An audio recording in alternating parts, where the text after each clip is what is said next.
मेरे प्यारे स्टूडेंट, मैंने आज शुरू कर दिया अध्याय 1 वास्तविक संख्याएं। उसको इंग्लिश में कहते हैं रियल नंबर और महत्वपूर्ण सूत्र बताएंगे। ठीक है ना। ये वीडियो उन लोगों के हैं जो अभी 9 में थे, ठीक है ना, अब वो 10 में गए हैं। ठीक है मेरे प्यारे बच्चों, तो जो 9 में स्टूडेंट था ना वो 10 में जाएगा, तो ये पहले से ही अगर पढ़ा रहेगा तो अप्रैल में जब नया क्लास स्टार्ट होता है तो उसमें जाएगा ना तो बहुत ही मतलब फास्ट रहेगा। वो पहले से ही वो चीज़ों को जान चुका रहेगा जो स्कूल में पढ़ाया जाता है। ठीक है ना। और मेरे प्यारे बच्चों, मैं आप लोगों को ये वीडियो फार्मूला बताऊंगा पहली प्रश्नावली का पहला चैप्टर। यहां पे देख रहे हो ना, अध्याय क्या लिखा हूं, 1 लिखा हूं, और अध्याय 1 का ये पहली प्रश्नावली का पहला महत्वपूर्ण, यहां पे लिखा हूं महत्वपूर्ण सूत्र एवं परिभाषा। ठीक है ना। देखिए बहुत लोग क्या करते हैं ना कि सूत्र नहीं बताते हैं, अब बस लड़का जाता है पढ़ने, अब बस मुंह बना लेता है क्योंकि ये कोई सूत्र नहीं आएगा तो सवाल नहीं लगेगा, तो उसको लगता है कि अरे भैया गणित बहुत कठिन है। ना बाबू, गणित कठिन नहीं है, गणित को एकदम आसान बना दूंगा, लेकिन पूरा वीडियो को ध्यान से देखोगे तब।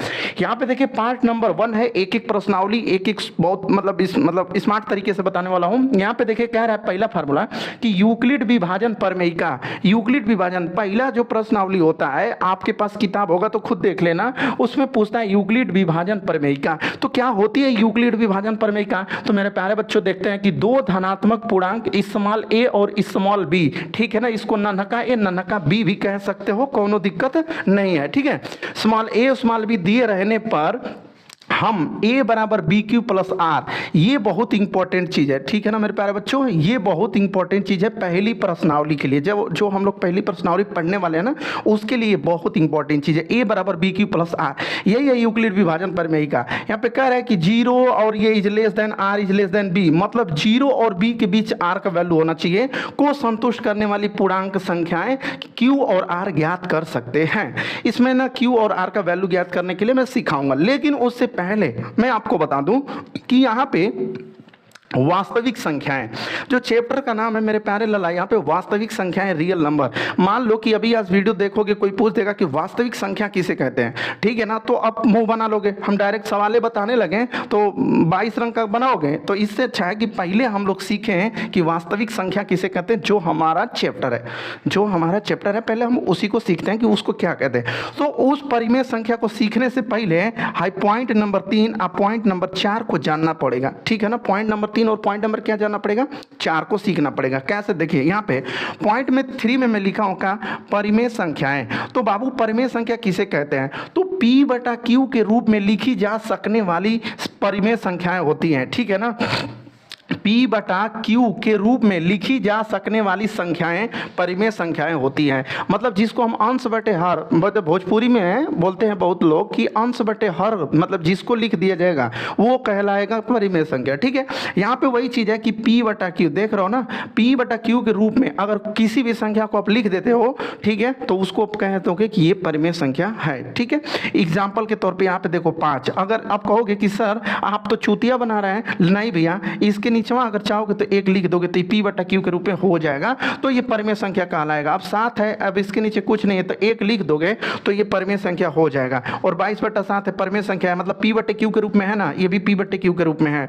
तो जिसको भी अगर आप P बटे Q के रूप में लिख दोगे तो उसको कहोगे क्या, परिमेय संख्या कहोगे। ठीक है मेरे प्यारे स्टूडेंट, अब चलते हैं थोड़ा सा अपरिमेय संख्या। यहाँ देखिए, जिन्हें P बटा Q के रूप में न लिखा जा सके उन्हें अपरिमेय संख्या कहते हैं। ठीक है। जिसको तो P बटा Q के रूप में लिख दिए उसको तो परिमेय संख्या कहोगे, लेकिन जौना के ना लिख पाओगे P बटा Q के रूप में, उससे क्या कहोगे, अपरिमेय संख्या कहोगे। ठीक है ना। जिन्हें P बटा Q के रूप में न लिखा जा सके उन्हें हम क्या कहेंगे, अपरिमेय संख्या कहते हैं। जैसे पाई, अब इसको नहीं लिख सकते हैं। हाई कौरणी में 2 है, इसको भी हम P बटा Q के रूप में नहीं लिख सकते हैं। और कौरणी में 3 है, कौरणी में 3 अंडर रूट में 3 है, इसको भी हम नहीं लिख सकते हैं। किस में, P बटा Q के रूप में। तो जिसको नहीं लिख सकते हैं उसको अपरिमेय संख्या कहेंगे, और जिसको P बटा Q के रूप में लिख सकते हैं उसे हम लोग क्या कहेंगे, परिमेय संख्या कहेंगे। तो आइए अब परिमेय और अपरिमेय आप समझ गए होगे। ठीक है ना। यहाँ पे देखिए परिमेय समझ गए, अपरिमेय समझ गए, तो इन दोनों को थोड़ा सा हम मिला देते हैं, परिमेय संख्या को और अपरिमेय संख्या को मिला देंगे तो हमारा बन जाता है वास्तविक संख्याएं, जो कि चैप्टर है। ठीक है ना मेरे प्यारे स्टूडेंट। देखो अगर पूरा वीडियो को अंत तक नहीं देख रहे हो तो आप पहले ही छोड़ देना भाई, वीडियो को पूरा अंत तक आप देखते हो ना मेरे प्यारे स्टूडेंट, तभी आपको मतलब प्रश्नावली लगा पाओगे। जो प्रश्नावली इसका पहली प्रश्नावली है कक्षा 10 का, वो लगा सकते हो। क्योंकि देखो आप लोग अपने दिल से बताओ, सोच के एक बात बताओ, बताओ कि आप कोई भी फिल्म देखते हो, मूवी देखते हो ना, तो क्या मूवी बीच में देखते हो, जैसे आधा फिल्म मतलब कि कोई देख लिया है और बीच में आप जाते हो देखने के लिए, तो क्या वो मूवी आपको समझ में आती है, उसकी स्टोरी समझ में आती है? नहीं आती होगी। मुझे तो नहीं आती, अब आपको आती है कि नहीं आप तो खुद कमेंट करोगे, ठीक है। तो मेरे प्यारे स्टूडेंट, अगर पूरा वीडियो को अंत तक देखते हो और लगातार केवल 1 महीना मेरे चैनल पे बने रहते हो, केवल 1 महीना, ठीक है ना, अगर बन गए मतलब पूरा रोज रोज मेरी वीडियो को देख लिए, अब तो शुरू से पढ़ाऊंगा ही, अगर 1 महीना लगातार चैनल पे कंटिन्यू मेरी वीडियो को देख लेते हो, तो मैं कसम बता रहा हूँ, लिख के कहीं दे दूंगा कि मैथ सिखा दूंगा, मैथ को सिखा दूंगा। मैथ कठिन जिसको लगता है ना, वो मैथ से उसको मोहब्बत नहीं हो गया ना, तो फिर कहना कि सर आप क्या बोल रहे थे। बस 1 महीना कंटिन्यू मेरे चैनल पे बने रहो, मेरी वीडियो को देखो। और एक अच्छा 10 की वीडियो है, शाम को 6 बजे रोज अपलोड होगी, शाम को 6 बजे रोज आपको ये वीडियो मिलेगा मैथ का। आज सूत्र का मिल रहा है, कल पहली प्रश्नावली का मिलेगा, उसके दिन 6 बजे शाम को अगली प्रश्नावली का मिलेगा। तो ऐसे मैं प्रश्नावली देता रहूँगा और फ्री में दूंगा, कोई पैसे नहीं मेरे को चाहिए, बस आप लोगों का प्यार सपोर्ट चाहिए। बस चैनलवा को सब्सक्राइब करके और अपने भाई बहन में ना, दोस्तों में, गरीब स्पेशल जो लोग गरीब बच्चे हैं, बच्चियाँ हैं, जो लोग पैसे की वजह से नहीं पढ़ पाते हैं, उनके लिए ये वीडियो मैं बना रहा हूँ कि वो भी अब पढ़ेंगे। समझ रहे हो ना मेरे प्यार दोस्त, कि जो बच्चा नहीं पढ़ पा रहा, पैसे की वजह से कहीं कोचिंग नहीं कर पाता है, वो इस वीडियो को देख के और एक एक क्वेश्चन बताऊंगा, ताकि वो भी 2025 का जो परीक्षा है ना, वो आराम से पास कर ले। बस आप लोग पास हो जाओगे, बस मुझे मिल गया पैसा, वही पैसा है मेरा, बस आप लोग पास हो जाओगे, ठीक है। तो यहाँ पे देखिएगा, हम बता रहे थे वास्तविक संख्याएं, तो वास्तविक संख्याएं बात करेंगे। कह रहा है कि परिमेय तथा अपरिमेय संख्याएं। देखिए यहाँ पर आपको क्या कहा है, परिमेय कह दिया है और यहाँ पर अपरिमेय कह दिया है।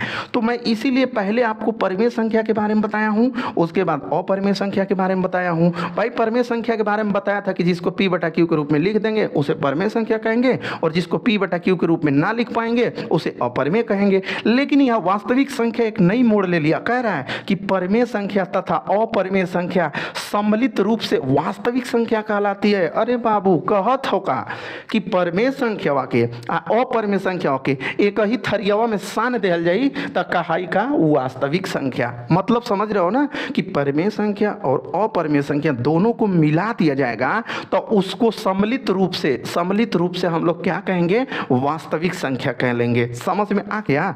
यहाँ पर देखिए एग्जाम्पल, -1 2/3 -4 बटा पाई कड़ी में 2 कड़ी में 3। अब देखो ये परिमेय संख्या है, यहाँ पर देखो ये अपरिमेय संख्या, देखो ये परिमेय संख्या था ना, और ये देखो अपरिमेय संख्या था ना, सबको हम मिला देंगे तो बाबू उसी को कहेंगे कि वास्तविक संख्या है। तो क्या वास्तविक संख्या का डेफिनेशन भूल जाओगे? एक ही छिपवा में, थरियवा में ये परिमेय संख्या और अपरिमेय संख्या दोनों के एक ही जगह मिला दिया जाएगा, और मिलाने के बाद जो नयका बनेगा उसी को हम लोग क्या कहेंगे, वास्तविक संख्या कहेंगे। मेरे प्यारे स्टूडेंट, समझ में नहीं आएगा ना तो आप लोग नीचे कमेंट करना, मैं तुरंत उसका दूसरा वीडियो बना दूंगा, ठीक है। और एकदम शेयर कर दो, जो जितने भी बच्चे अभी 9 में पढ़ के अब 10 में आए हैं, ठीक है ना, उनके लिए ये वीडियो है, ठीक है। चलिएगा आगे देखेगा यहाँ पे। तो आपको तीनों समझ में आ गया, और a बराबर बी की प्लस आर, इसके बारे में अभी और वीडियो में बताऊंगा, ठीक है ना। अभी वो खत्म नहीं हुआ है, ये वाला अभी खत्म नहीं हुआ है, यूक्लिड विभाजन अभी बस थोड़ा परिचय करा रहा हूँ। पूरा वीडियो को अंत तक देखोगे ना, तब आप कल वाली प्रश्नावली को आराम से लगाओगे। और मैं नहीं बताऊंगा, 1-2 क्वेश्चन बताऊंगा और पूरा क्वेश्चन तुम लोग लगाओगे, कहोगे ना कि सर ये आज तक तो ऐसा मैथ हम पढ़े ही नहीं थे। बस बाबू 1 महीना, बस 1 महीना वीडियो पर पूरा रोज शाम को 6 बजे देख लो मेरी वीडियो, उसके बाद आप कहोगे ना कि हाँ तो कोई बता रहा है मैथ, ठीक है।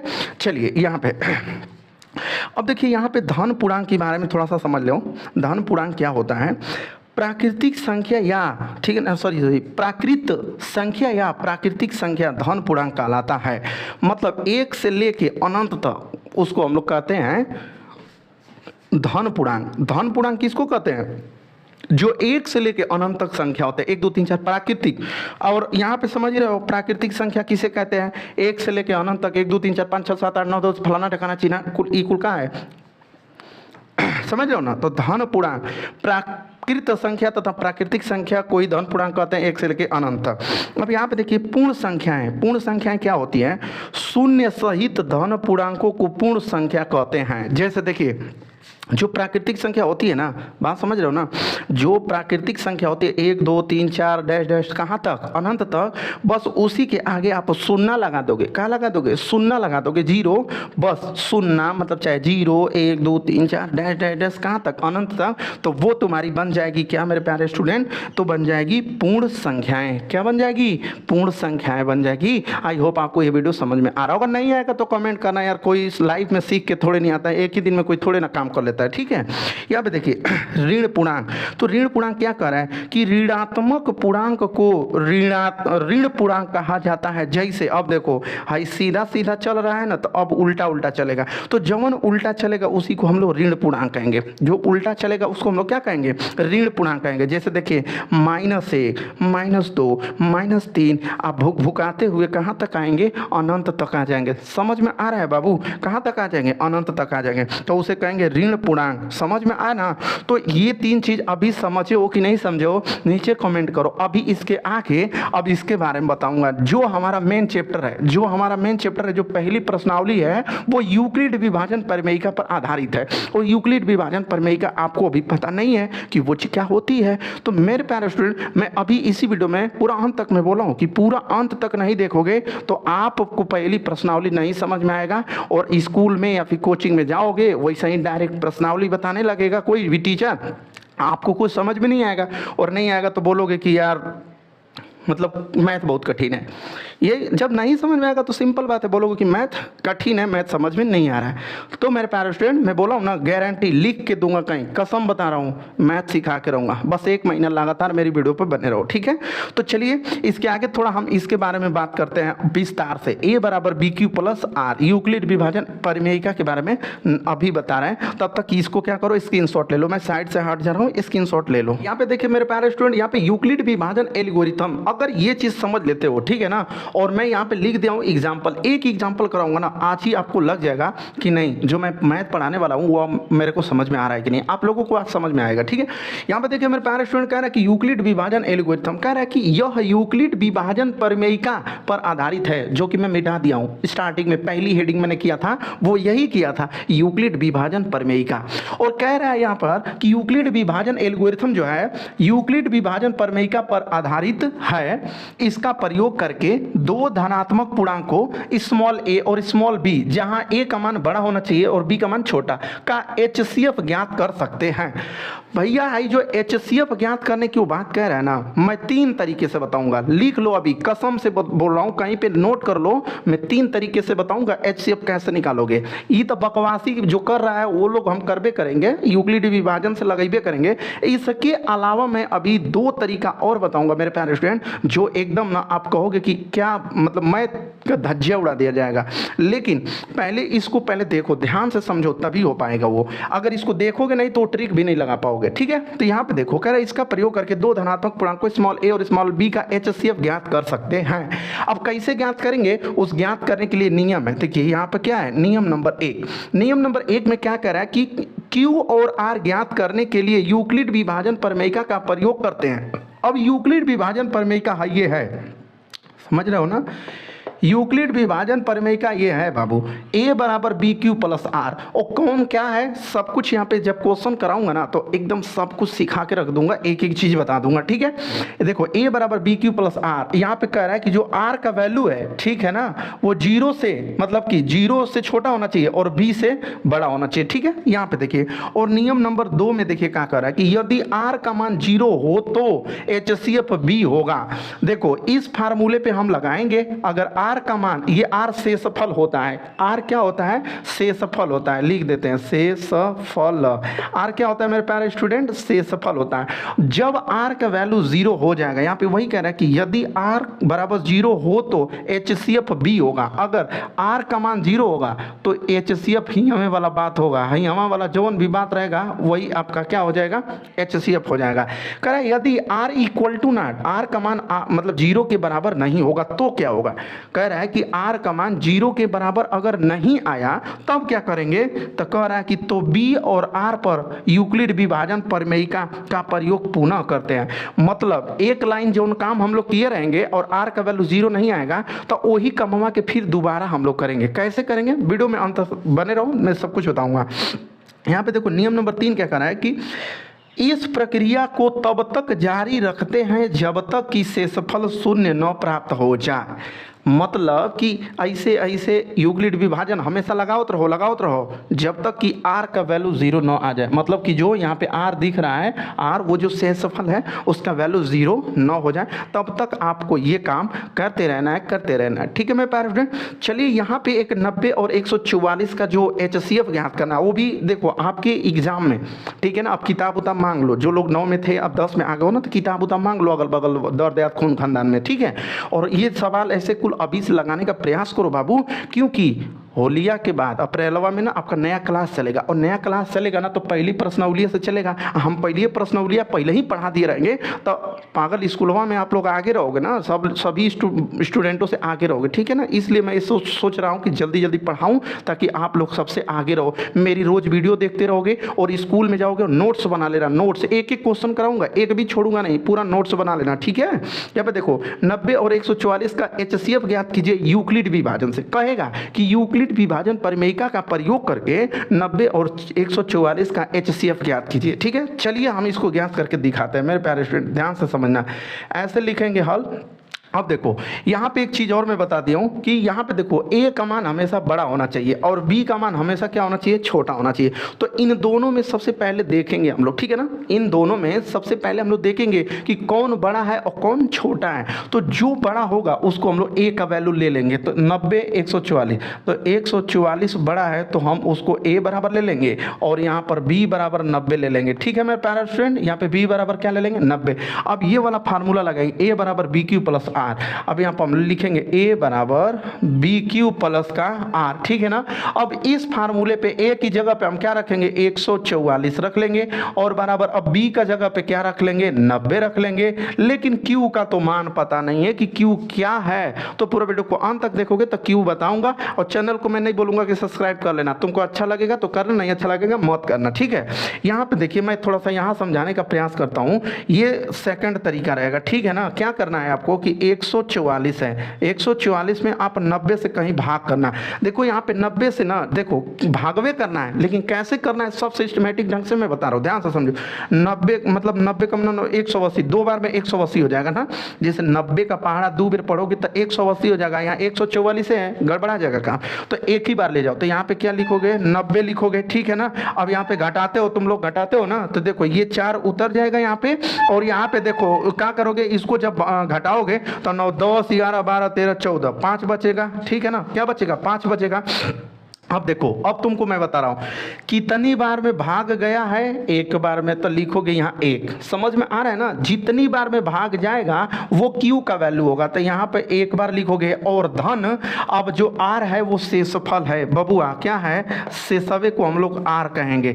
तो यहाँ पे शेषफल कितना बच गया, 54 बच गया। तो अब हम लोग यहाँ पर क्या लिख लेंगे, 54 लिख लेंगे। यहाँ तक समझ में आया कि नहीं आया। लेकिन देखो अभी R 0 नहीं हुआ है, R 0 नहीं ना हुआ है, अभी शेषफल अभी बच 54, देखो यहाँ 54 बच गया।